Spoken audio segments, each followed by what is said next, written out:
listening to The Sound of Sanity. The sound will continue for the duration of the program.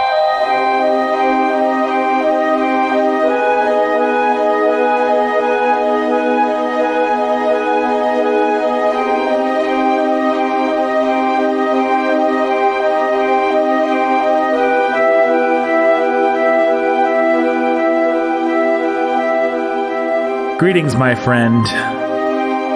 We are all interested in the future, for that is where you and I are going to spend the rest of our lives. And remember, my friend, future events such as these will affect you in the future.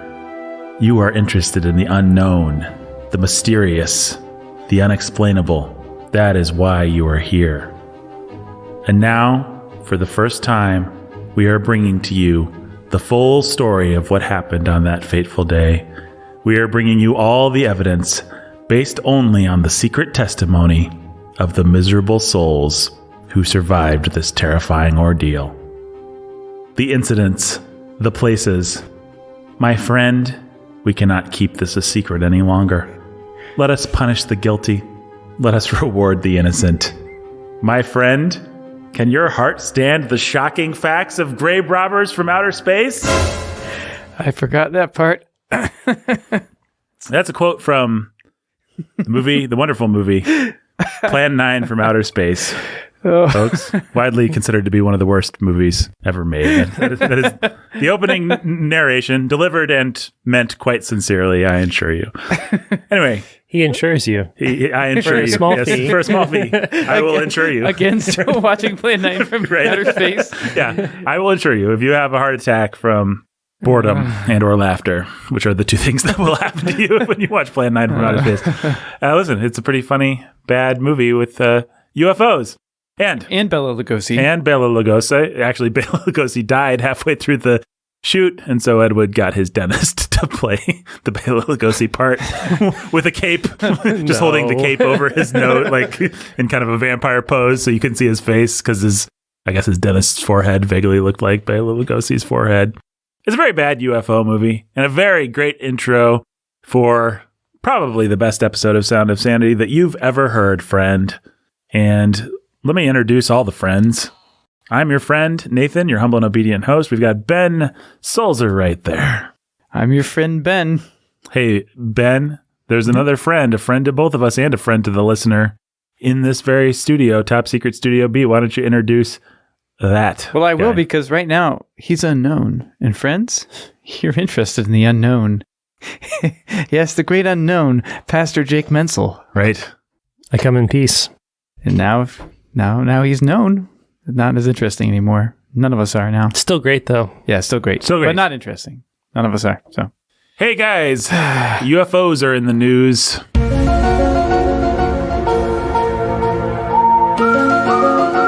UAPs, I think they're called. UAPs, that's right. What is UAP? Unidentified aerial phenomena. I still call them UFOs. I understand there's no Pluto, and dinosaurs have feathers, and UFOs are now UAPs, but in my little neck of the woods, we still do things by, not the book, I guess, but by the old books. Usborne books of facts from when I was a kid.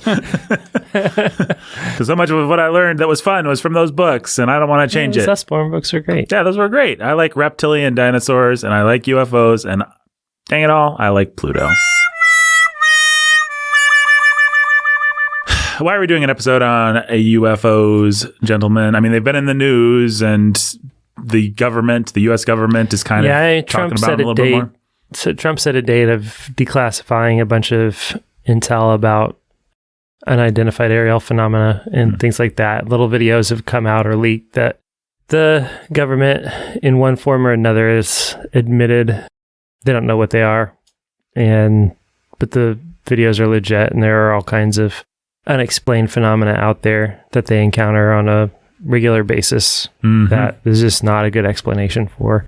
And the stories that have been told tongue-in-cheek and on late nights, sci-fi or whatever stuff, they're gaining traction. And credibility. In our Out of This World lead today, the U.S. government knows something unexplained is out there, and next month we may get answers. The Pentagon has until late June to tell Congress in an unclassified report what it knows about unidentified flying objects. Now, to be clear, the government is still being very secretive about what the heck may be out there, but it has been more forthcoming in recent years, confirming that it is at least investigating sightings, including photos and video taken by naval personnel. You could see a Navy pilot blown away in bizarre when his infrared camera captured an object in the Atlantic Ocean in 2015. My gosh.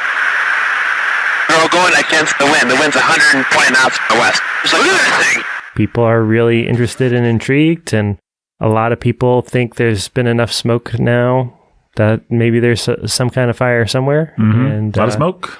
A lot of smoke. Joe Rogan is one of the people, I think, probably most key to legitimizing, even thinking and talking about this stuff. Mm-hmm. The people that he interviews and brings onto his show, and his own personal fascination with it all. Yep, and he'll talk to your Alex Joneses and your Air Force pilots or whatever, Navy pilots that have seen things and have them on, to crypto archaeologists like Graham Hancock about ancient civilizations and the commonalities between the little gray men or little gray elves across cultures and potentially depicted in cave drawings and glyphs and things like that. And experienced through ayahuasca trips and DMT and weird stuff like that too, apparently. Gotta open up your mind, Jake. Yeah. Interdimensional beings, demons, sprites, aliens, Watchers. Yeah, the Watchers. Yeah, sounds like all the stuff that you see in the paranormal section of your local Barnes and Nobles or whatever they call that section. Yeah. But the weird stuff thing is, when I was growing up, and certainly Indiana Jones and the Kingdom of the Crystal Skull. Yeah, Indiana Jones. Well, exactly. Mm-hmm. This used to be the province of New Age hippie types in the 70s when the last really big boom, when Close Encounters was coming out, when we had all the big boom of all this paranormal stuff. Weirdly now, or maybe not so weirdly, I don't know. And I don't know whether we'll litigate this on the podcast today. I suppose we probably will one way or another. But it's as much the province of the kind of alt-conservative crowd, the Joe Rogan crowd. Those guys are. It's just the alt crowd on either side. Right. Really interested in this stuff. Everything from connecting it to psychedelic experiences to alt histories. And then, just the governmental conspiracy of it all. Well, we're going to talk about what a Christian should make of all of this. I don't know that we'll necessarily settle the legitimacy of UFOs today on the podcast, but we'll give you some nice mental handles to kind of think about the whole thing. But first, we need to give a history of UFOs in a little segment that we are calling... Just a second, I'm getting the memo here right now. We are calling it the History of UFOs. Welcome to Earth. Welcome, everyone, to the History of UFOs. True or false, Nathan and Jake? We have the best segment names in podcast history. False, Ben, old chum. We have the best segment names in segment name history. Oh, Jake, you are a card. And speaking of cards, let's talk about what the deal is with UFOs. Deal. I think every one of us has been replaced with aliens. That's why we're talking this way. Aliens? Us? Is this one of your Earth jokes? That's a line from another terrible. Anyway. That's a line from another terrible. Another terrible thing. So, people have speculated about extraterrestrial life since at least the ancient Greeks. That's right, Ben. People have speculated about extraterrestrial life since at least the ancient Greeks. But people really started to speculate about it in the aftermath of a little dude named Copernicus. Yeah, so if Earth wasn't the center of the universe, we've had a Copernican revolution and everything revolves around the sun instead of the Earth, then, I don't know, maybe there could be other life out there too, since we're not the center of things. Yeah. And astronomy advanced over the centuries, and we got more insight into the world of the cosmos. But as fast as people could come up with more facts about the cosmos in which we live, other people could come up with more fictions about the cosmos. And so people just kept speculating all the way up to 1897, when a dude named H.G. Wells published a little book you might have heard of called War of the Worlds.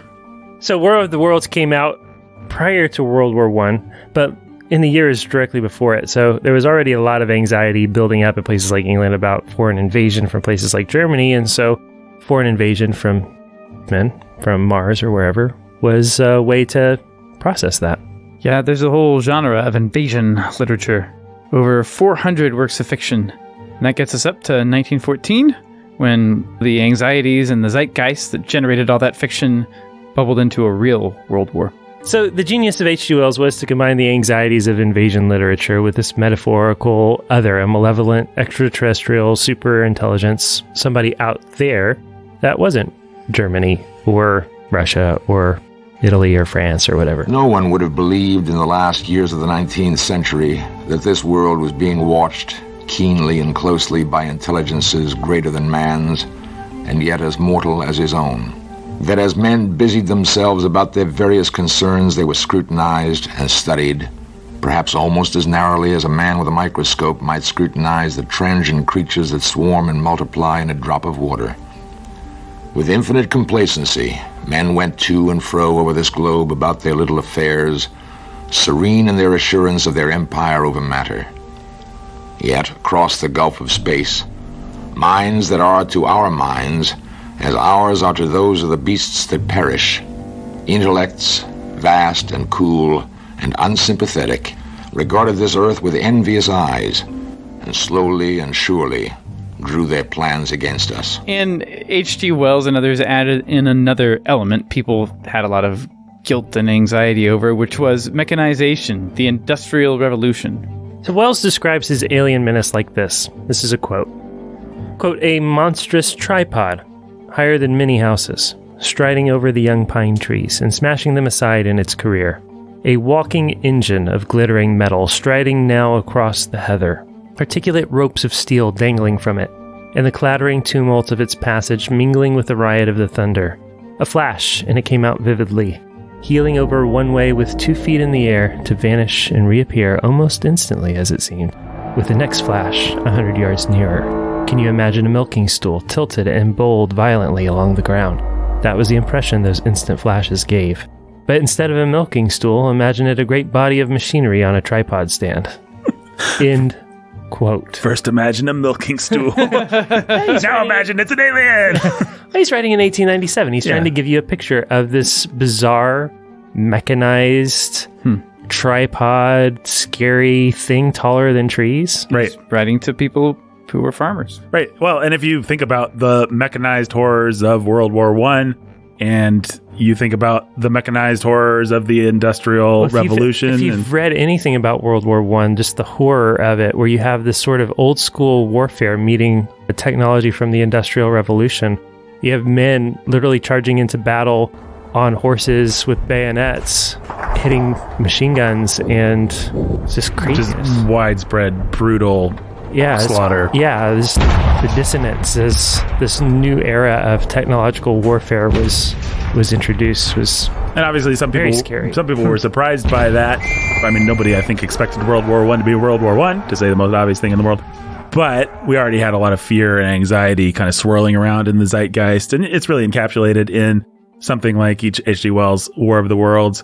And that's going to be a theme as we go through the history of UFOs. And as we talk about this, is that a lot of, shall we say, real world anxieties find their way into these extraterrestrial narratives. Yeah. And all of this stuff gave us a lot of the ideas and associations that we have when we think of extraterrestrials. And that stuff is in our movies, and it's in our dumb alien novels today. Yeah, life feeds the fiction, and then fiction feeds the life, and da-da-da-da-da. Okay. Life finds a way. Life finds a way. Yes, speaking of great works of science fiction. Okay, what happened next, guys, in the history of UFOs? Well, a major world event happened that reshaped the way we think about UFOs. A little thing called World War II. World War II. I've heard of that.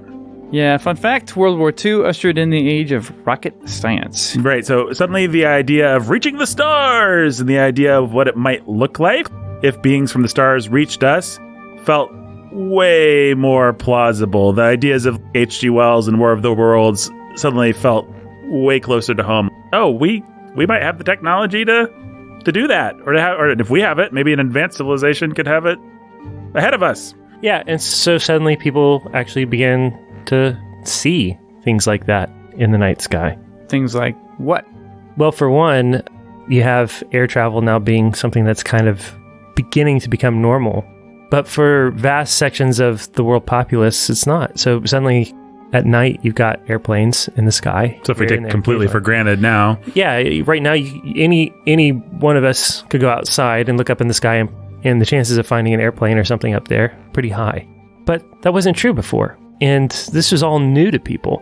And so you have these little fireflies and things in the sky that were never there before. So that's one side of it. And then on the other side, Allied pilots would be coasting over German airspace, and suddenly there'd be these weird balls of light hovering beside their aircraft.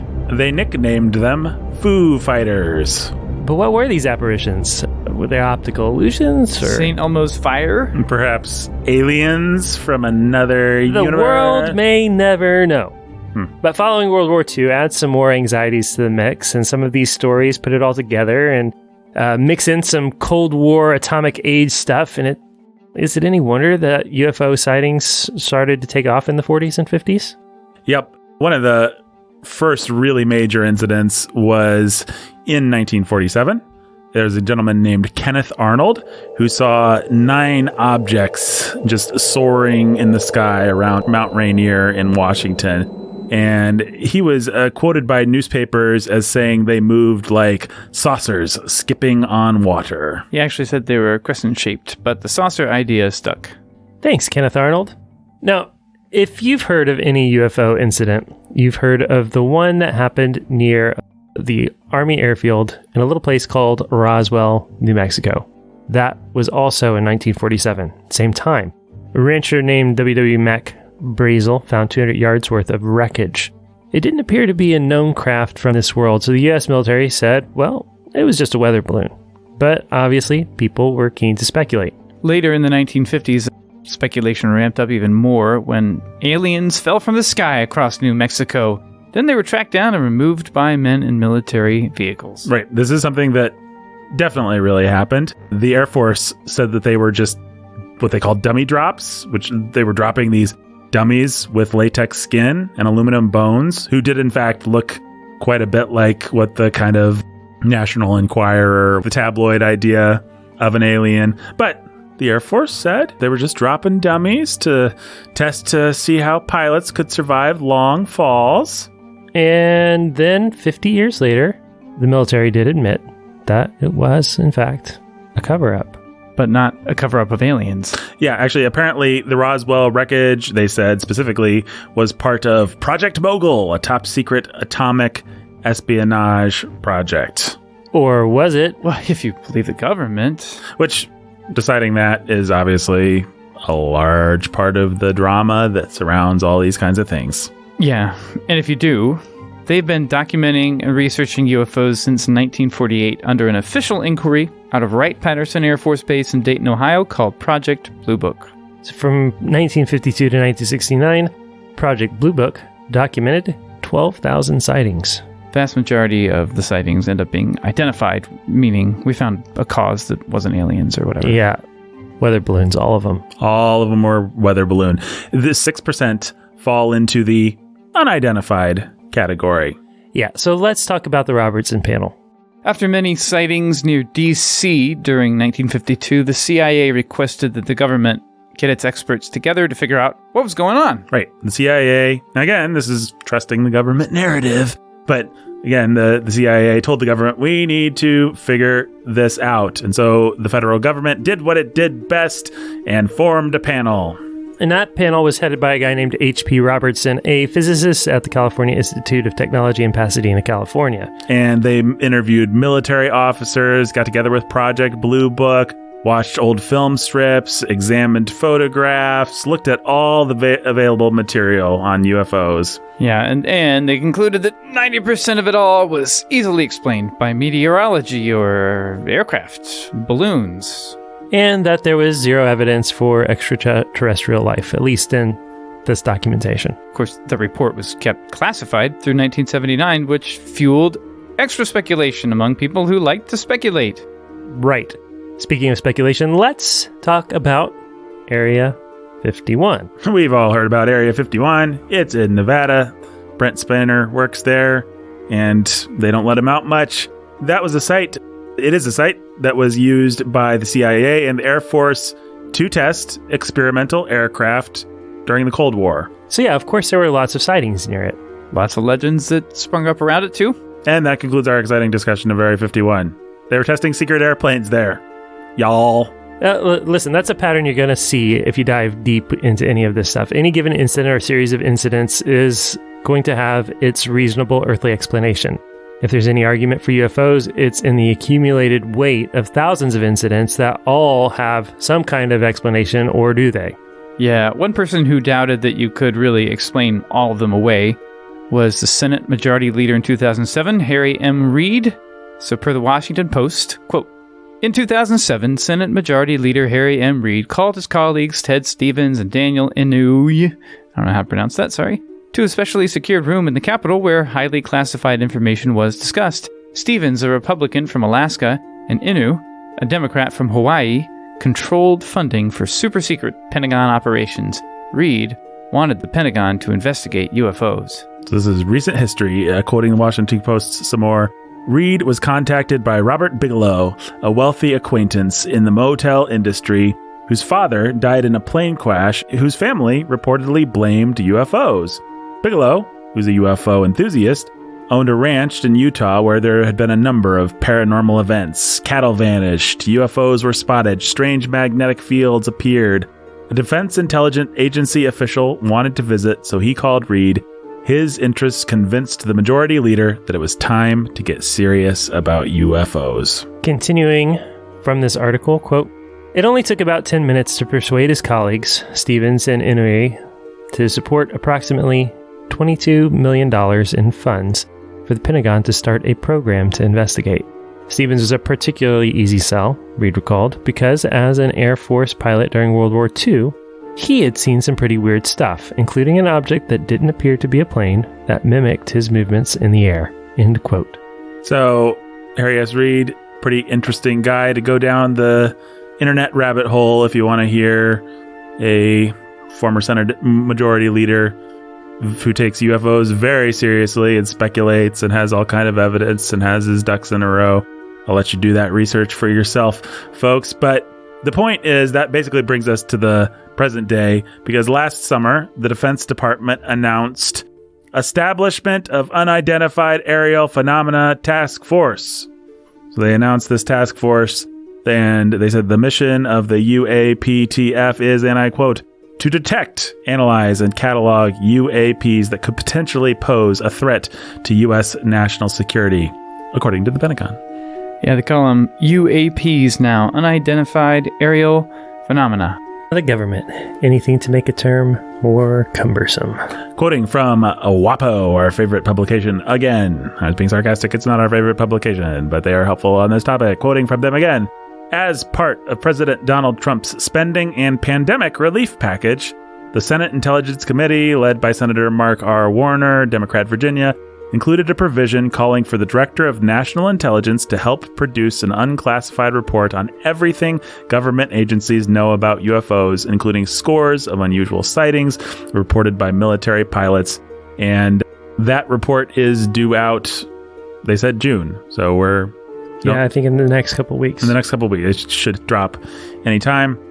Still quoting from Washington Post, but they're quoting CNN's Zachary Cohen, who said, that report must contain a detailed analysis of UFO data and intelligence collected by the Office of Naval Intelligence, the Unidentified Aerial Phenomena Task Force, and the FBI, according to the Senate's Intelligence Committee's directive, it should also describe in detail an interagency process for ensuring timely data collection and centralized analysis of all unidentified aerial phenomena reporting for the federal government and designate an official responsible for that process, unquote. So we're waiting for that report. It could drop any day. In any case, we're looking at the government admitting way more about unidentified flying objects than it ever has before and taking them pretty seriously. Maybe as a distraction, Jake, while they plug all the sheeple into the Biden and Harris matrix of big spending and authoritarian control. Well, yeah, people have lots of really strong opinions about this and about what they have to say and why. Which is why Sound of Sanity is here to help. Yay! And that concludes A Brief History of Time by Stephen Hawking. I read that book. Canada also kept a lot of UFO records. They're the only other country that's really done any kind of released, declassified work on the subject. And so a year or two ago, they released thousands of photographs and things like that. It's also probably worth just filling in, coloring in some corners here, that the Pentagon and other government agencies have been kind of slow leaking information during the Trump years. During the last 4 years or so, they've just been giving us more and more and more information, and Trump wanted it. And Harry S. Reid was pushing for it as early as 2007, but also maybe the industrial military complex is just trying to distract us as they seize more control and blah, blah, blah, blah. I don't know. Let's talk about it, guys. What do you guys have to say about this subject? Do you guys have anybody here ever seen a UFO? Nope. Me neither. All right. Anyone in here ever had an encounter with the paranormal? No. Or with some unexplained phenomena? Not that kind, anyway. Not really. Yeah, me neither. I've heard voices before. I've been alone and heard Nathan. That was when I was a younger person. I was 15, 20 years. One of those memories that's pretty clear, but also... Who knows? I mean, I remember it happening more than once. Pretty creepy. And it is creepy. And one time I even said, "Speak, Lord, for I am listening." So that's a thing that's happened to me, but that's the most exciting paranormal thing that's ever happened to me. Okay, so there. That's interesting, isn't it, folks? Now, what do we want to say in order to... I don't know, I guess, so, okay, the first point I will make is that we do not know. You, the listener of this podcast, you do not know for sure, because... You don't know what the government knows and what they don't know, and what we can know is that it's a big, weird world that God made. Mm-hmm. Yeah, exactly. I don't think that it should shock anybody that there might be some mysteries and wonders that we haven't yet uncovered. As Marvel movies like to remind us, yesterday's superstitions are today's science, and they say that in every third Marvel movie. And yeah, today's magic is tomorrow's science. Yeah. And it wouldn't surprise me personally if any number of things that are kind of popular among paranormal enthusiasts, things like ESP and stuff like that. Is ESP the one where you can read somebody's thoughts? Yeah, or you have... Or telekinesis. Like precognition. Precognitions. I think we've all had moments where we kind of feel like that sort of thing happens to us one way or another. If we were all going to dig deep and try to come up with what the closest to us touching on the paranormal would be, I think it'd probably be things like that, where you just had a feeling about somebody or like that, a sixth sense. True, or I'm sure a lot of that's psychological. Some of it may just be straight up spiritual in a way that we understand biblically. Some of it may also be something scientific that we don't quite understand about the way that our... Just intuitions and the way that our brains process tiny bits of information and put together things that we don't understand. Our brains may be capable of much more than... our brains are capable of much more than we understand. Well, here's a really simple illustration of that from the world of sports. For years and years and years and years and years, people have always assumed that to hit a baseball is to see the ball and react to the ball, right? Mm-hmm. But the latest neuro research says the brain can't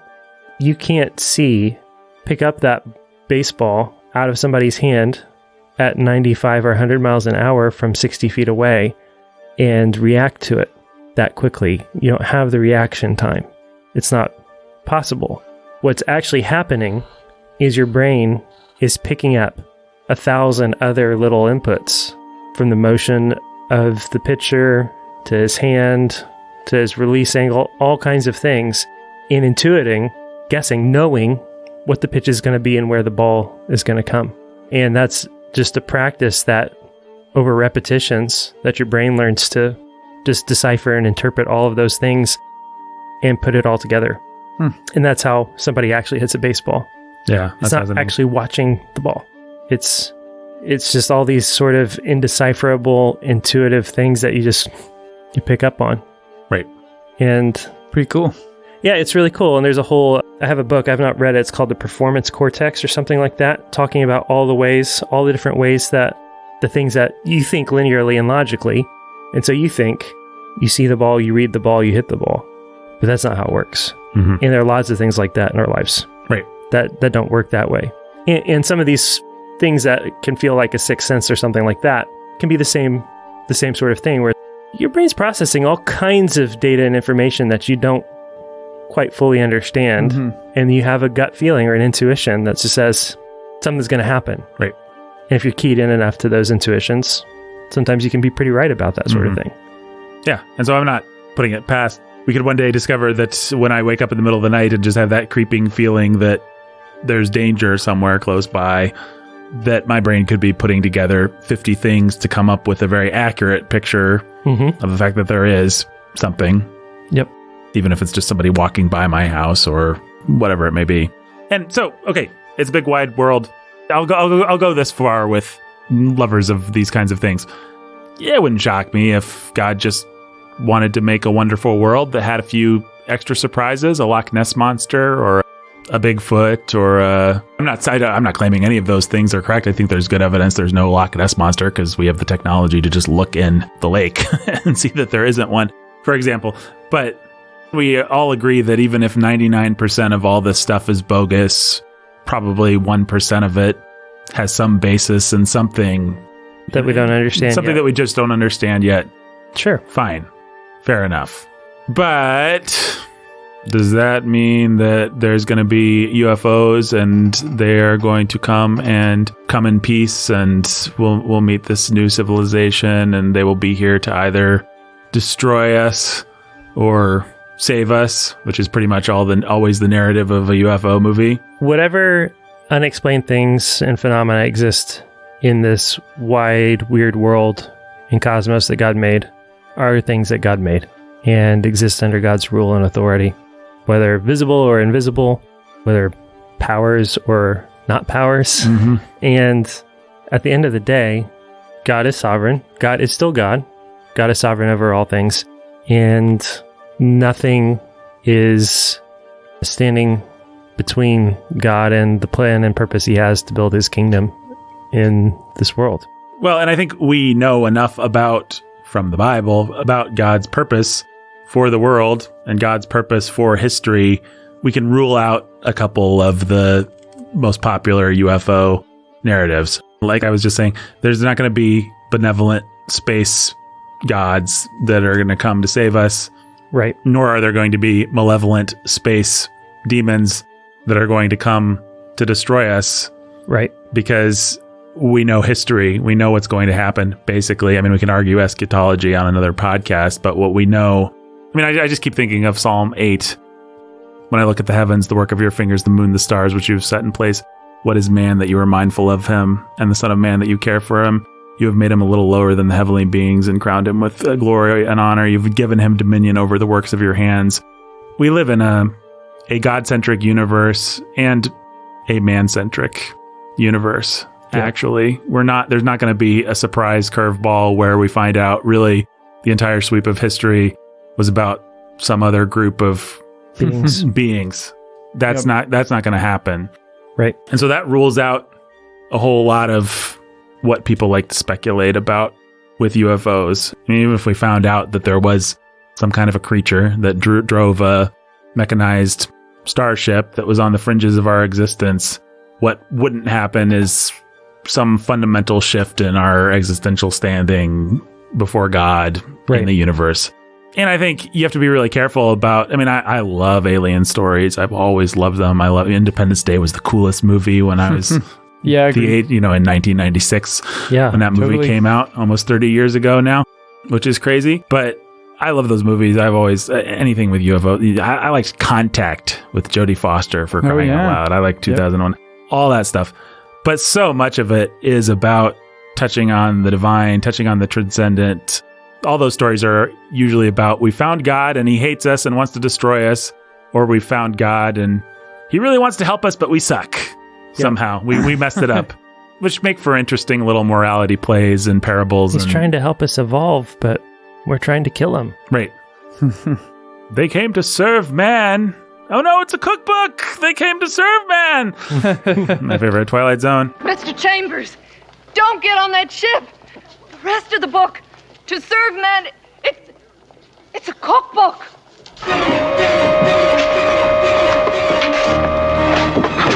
No! No! No! No! No! It's awesome. To Serve Man, one of the great episodes of television. That's amazing. The alien, we spend a half an hour with, we're here to serve man. And then the very end. That's hilarious. So many of these stories, and so much of the interest that comes from these stories is, what if we met God? And we already met God. So that's not happening. So I think, sorry if that's a bummer, UFO fans out there, but that's probably the most important handle that you need for this kind of stuff is there's no big paradigm shift that's coming with UFOs.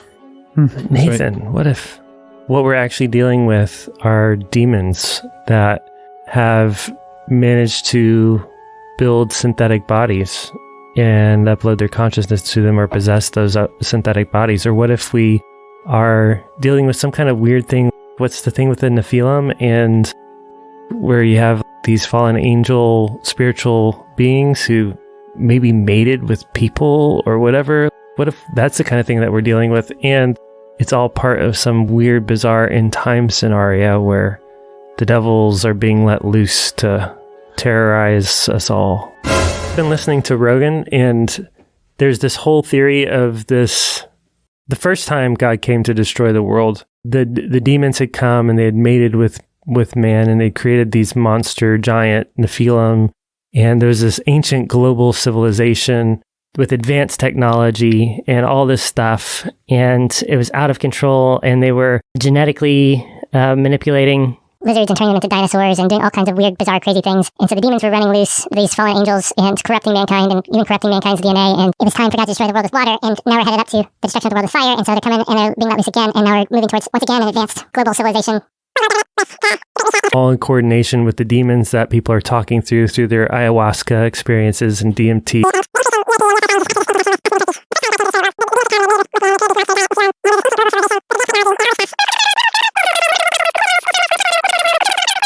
You are blowing my mind right now with your theological acumen, Jake.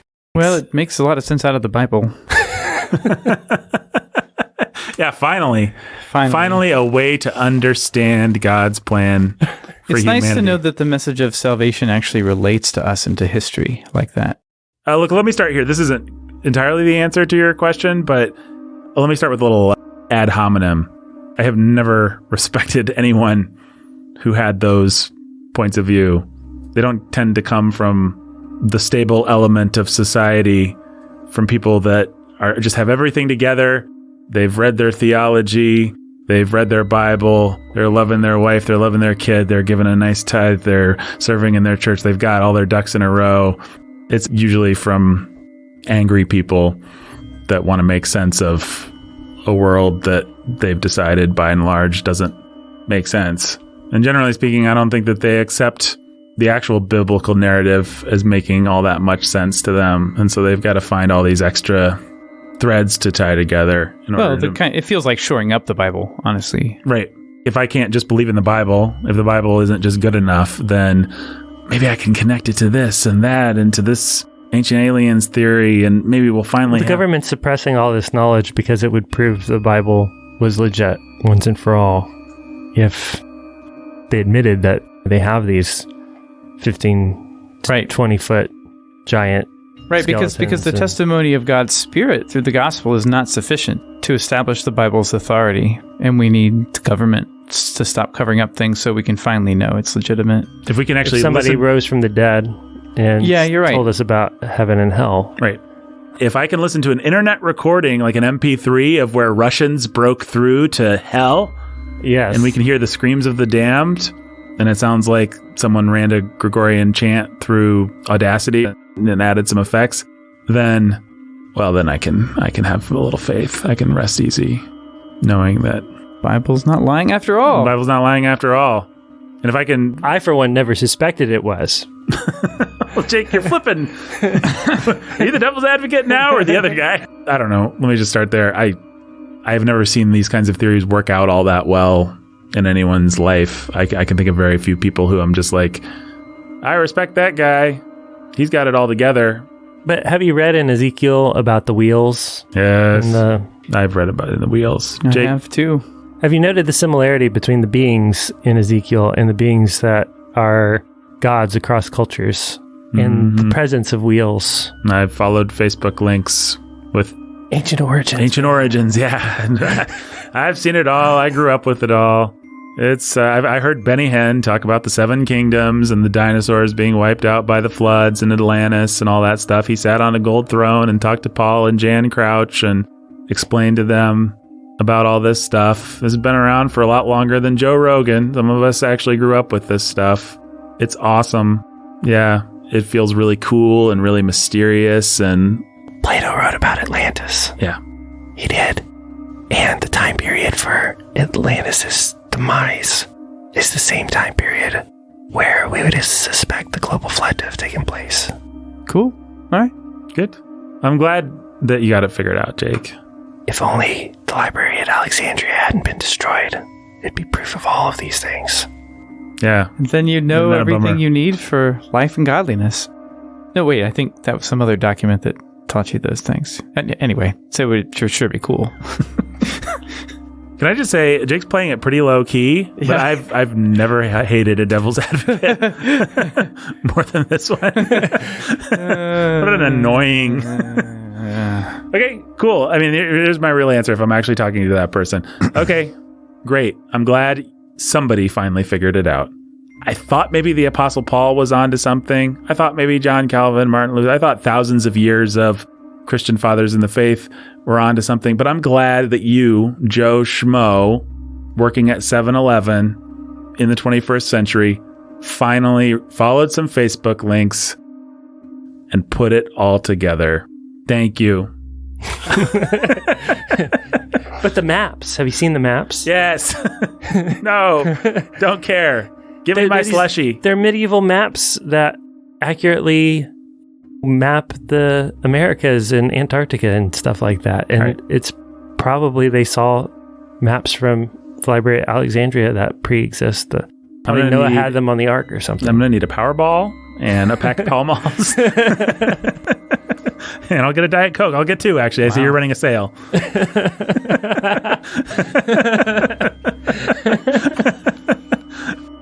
Look, I know there are some people that don't work at 7-Eleven. I know I'm probably being a little bit unfair, but honestly, the pride of somebody like that who thinks they are the one who finally figured it all out. They are God's gift to humanity.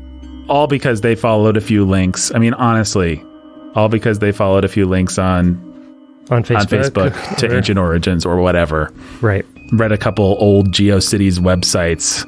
Yep. Watched some sci-fi films. Right. Saw a lecture by Benny Hinn. I mean, Benny Hinn was one of the guys that really was pushing this in the 80s and 90s, this kind of stuff. This is all just new age stuff. Some of it's been repackaged for conservatives or owned by Christians, but all this kind of Atlantis Crystal Skull stuff has been around since at least the 1970s. Well, let me one up it. Let's say that there was an advanced ancient civilization that is what the rumor of Atlantis is all about. That was pre-Diluvian. Antediluvian. So the antediluvian world was an advanced technological global with global trade and advanced technology and all sorts of things. And the sons of Cain figured out all kinds of crazy things, and that's part of what we have the record of in the Bible. And let's say that the fallen spiritual beings were actively engaged and involved. The gods of this world were involved in ruling the world and leading people into ancient technologies and whatever else. All the cool, fun things that you want to imagine. It's all true. Right. Guess what? God wiped it out. And all that's left is a rumor and a speculation, and he meant for it to be disappeared, and it disappeared. He didn't choose to say too much about that in the Bible because he didn't think it was important for you to know. He thought it was important for it to be forgotten. So let's take our cues from him. If you needed to know, you'd know. If it was important, it would be there. We have exactly 5 chapters of the Bible. 6 chapters of the Bible devoted to the time before the flood. 6. That's it. That's all. All we need to know about that time is right there in those chapters. That's cool. We can do archaeology and stuff like that and look back at our past and see things like that. But we only have a handful of pieces of the puzzle to put it all together. And at the end of the day, our job is really clear. And Jesus, when he came and he started preaching about the gospel of the kingdom, wasn't really concerned about Atlantis or aliens or anything like that. He was concerned about you dealing with your own heart and dealing with your sin. I don't know. First things are first. What we also know is that the whole New Testament is full of warnings of people who go on in their endless speculations and think about genealogies and mythologies. I'll read this one. 1 Timothy 1, verse 4. Only takes Paul 4 verses in his letter to Timothy to say, actually, I'll start with verse 3. As I urged you when I was going to Macedonia, remain at Ephesus so that you may charge certain persons not to teach any different doctrine, nor to devote themselves to myths and endless genealogies, which promote speculations rather than the stewardship from God that is by faith. And that's a refrain that's all through the Pauline epistles. And why is that? Because the minute you start to think about and get serious about spiritual things, you're going to find that it's hard, and you're going to want to distract yourself with superficialities and speculations. So you don't have to do the hard work of dealing with your own heart and dealing with getting your own house in order.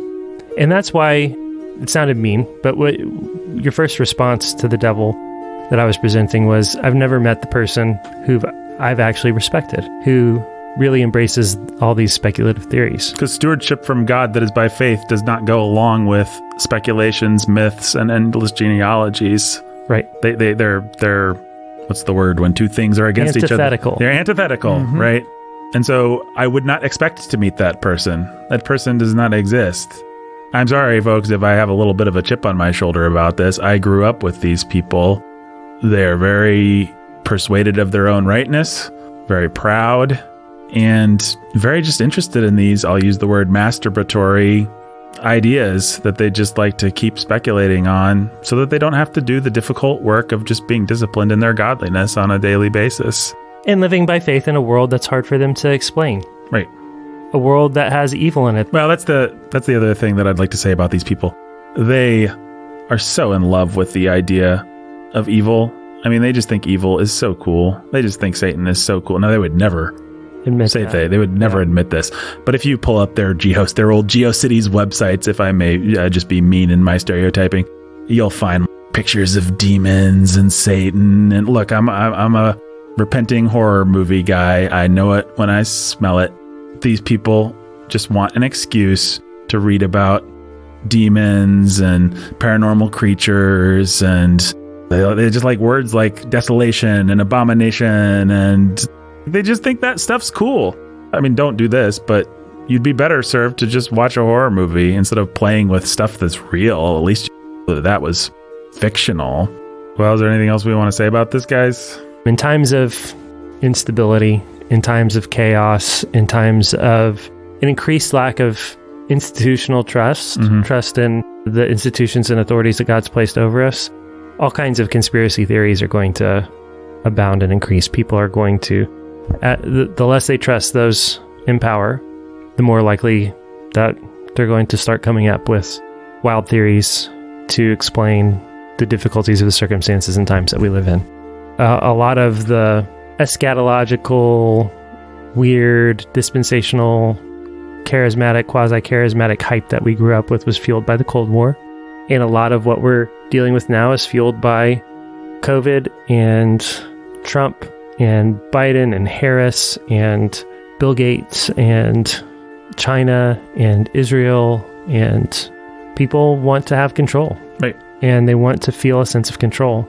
And if the government and the authorities in their lives don't give them a sense of stability and control, their church leaders don't give them a sense of understanding, their pastors and elders are not capable of providing them a framework for interpreting the world. If their fathers in their homes are not capable of that, people are going to start going off the rails and coming up with their own weird wacko things. And they're going to be untethered from history, untethered from scripture, untethered from reality, increasingly so. And that's just what happens in times like this. And that's why you were talking about earlier, Cold War is when a lot of this stuff really took off. And that's because it was a scary time to live in. Right. Where, as was nuclear war, the pre-World War I, all the anxieties that were going on when H.G. Wells wrote War of the World. People were really scared that, oh, we have all these new weapons and things are getting intense and the nations aren't getting along and what is going to happen? And so people are writing novels about the Germans blitzkrieging through the UK 50 years before the World War II. Yeah. And when people are anxious, they want something to look to and they want explanations and they want a frame that helps them understand the world. Well, that's what I've listened to a little Joe Rogan, and that's what I hear from him and his guests is they want a transcendent frame of reference. The aliens are there, at least for Rogan and some of his guests, they're gods. Yeah. Hopeful gods, probable gods, but it's still better than no gods. To have those aliens out there somewhere, probably, hopefully... interdimensional beings. Right, interdimensional beings, hopefully there to do you good. Hopefully. But maybe some of them are malevolent. Maybe it's a mix. And who knows? But Joe Rogan is a very optimistic and hopeful fellow. He's got a lot of positive energy. Yeah. This is where his hope is. I think that's clear. He planted his hope there, rather than believing in the living God. Well, the living God is actually scary to have to approach. And Moses is gone. So, I don't know. I guess a golden calf. Right. And we'd all like to party anyway.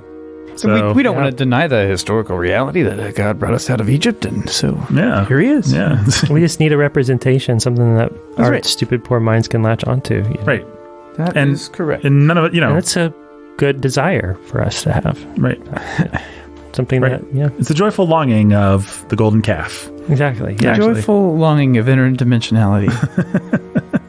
Well, we're not so gauche as to think. I mean, we understand space travel and how far and how long or whatever. It'd have to be something else, but interdimensionality is something we can wrap our minds around. I know I do every day. Well, if you'd had a DMT experience, if you had ayahuasca or something like that, then maybe you would. Have you read the Johns Hopkins studies about the universality of experience of these interdimensional beings across ayahuasca and DMT in psychedelic trips? Nope. Well, see, you don't even know what you're talking about, Ben. Well, I've read the Bible, Jake. Oh man, these people are stupid. I mean, honestly, the Joe Rogans, the Mike Cernoviches, listen, if people like to listen to them, that's fine. I've enjoyed and profited from the good things that come from alt media guys. I enjoy that stuff too, to some degree. But man, when the real God is staring them in the face and they're like, what's the dumbest, most reachy kind of thing we can come up with for something to worship? Pretty silly. Tell us what you really think, Nathan. That's what a dumb person would say if they were sitting here. Okay. Any other thoughts, guys? I'm just going to throw one other thing out there. And it's just to mess with everybody's mind a little bit to make you stop.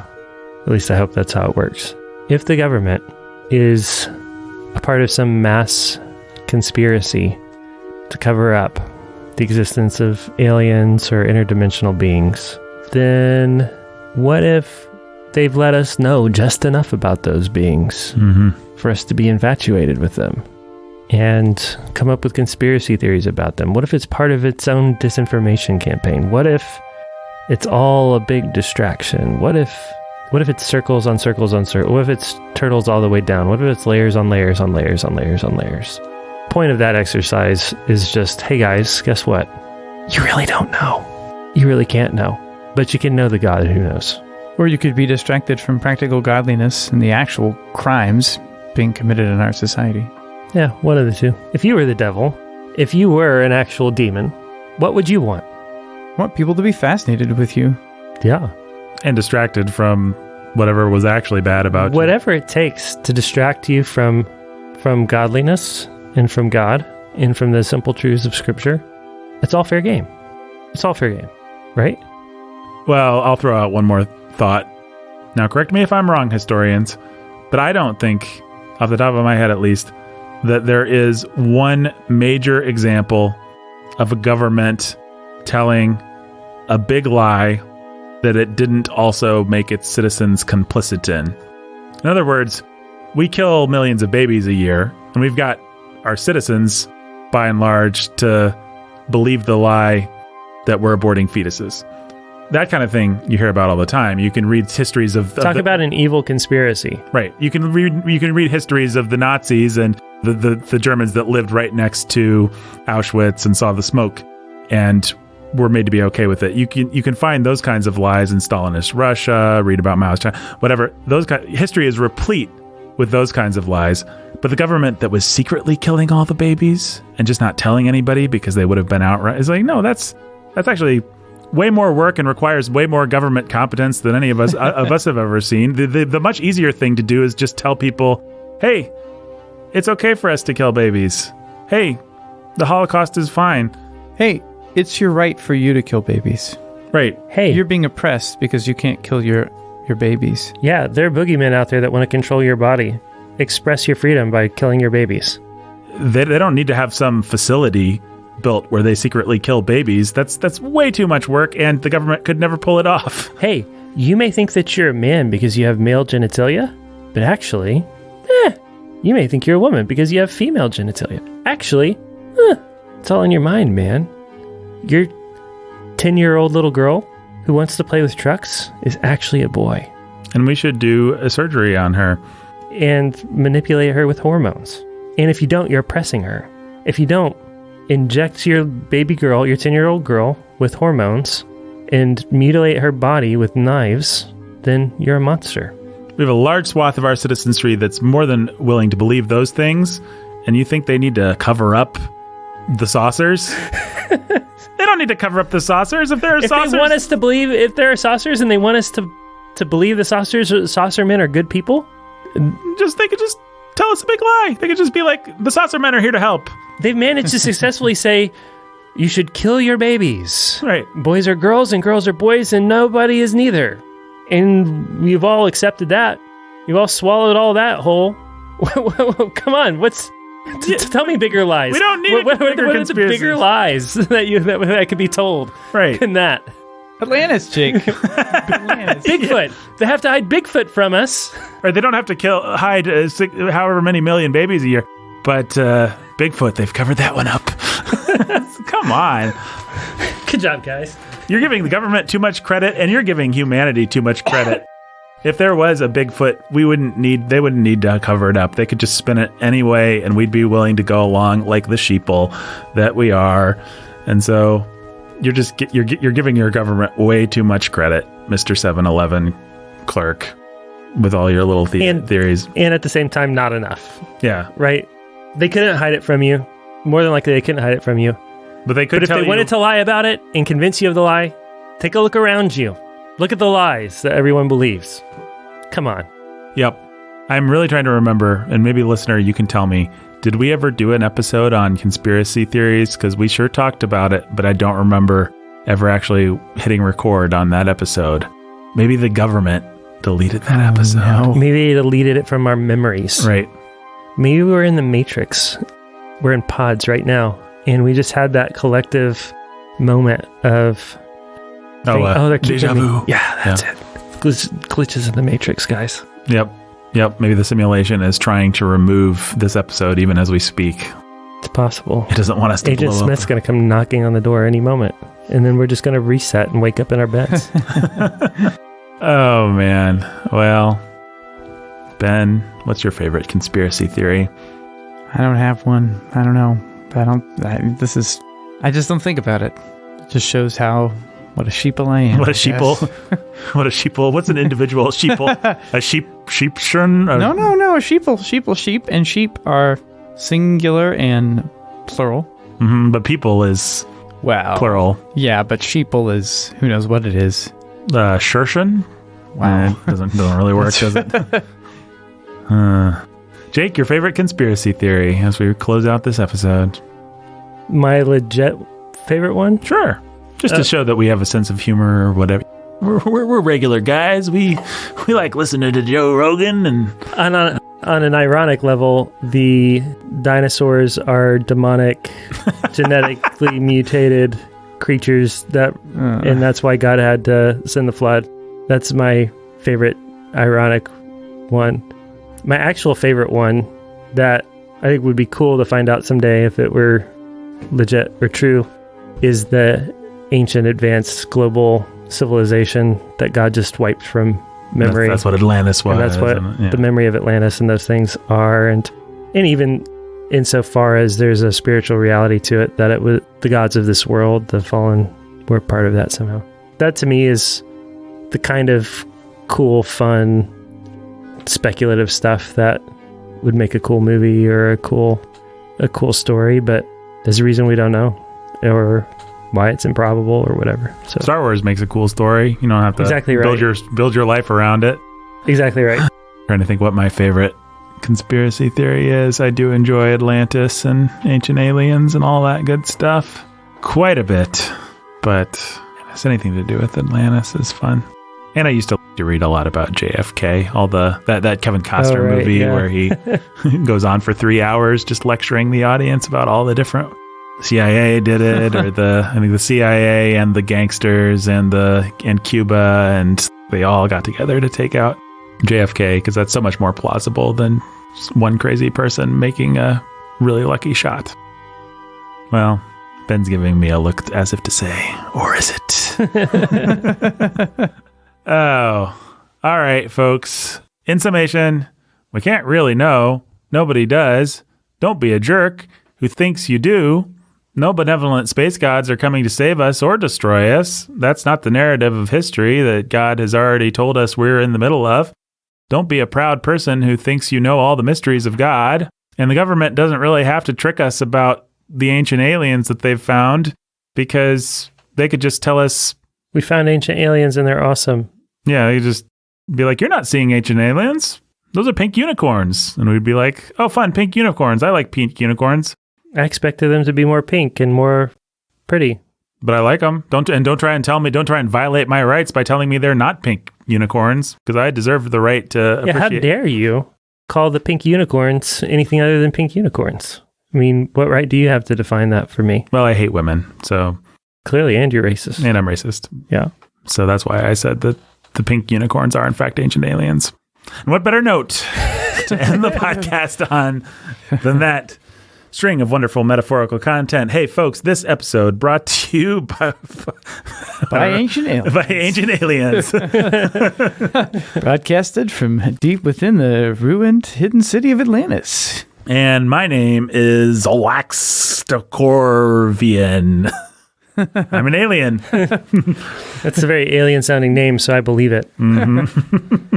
They call me Bob, the destroyer of cake. Yep. I like my cake. Bob bit the heads off all the band members of the band Cake. It was really disgusting. That's not why they call me this name. Don't deny it, Bob. Crud. Bob, you're such a liar. Not again. I, as a Laxacorvian, have a rather antagonistic relationship with Bob. Did you know that Bob is a palindrome? It'll blow your mind if you think about it. Bob backwards is Bob. Whoa. The truth is coming out about Bob. All right. We can't let people out. Let's tell people Bob's a pink unicorn. All right. Good times. Okay, yeah. Podcast brought to you.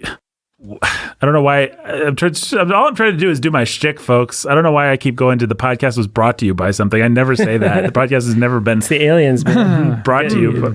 Agent Smith is already erasing it. And Yeah, he's kind of glitching. I'm deja vuing. Okay. Well, listen, we're not brought to you by anything, but if you want to bring us to yourself with your money, then you can go to patreon.com/Sound of Sanity. A wonderful place.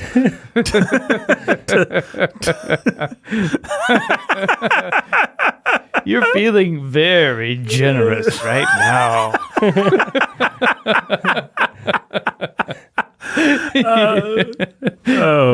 My brain is collapsing. I don't know. We've been podcasting. This has been kind of a long day, folks. Okay, so yeah. You know what? Bye. Goodbye. Stay sane. I've clearly not managed to do that.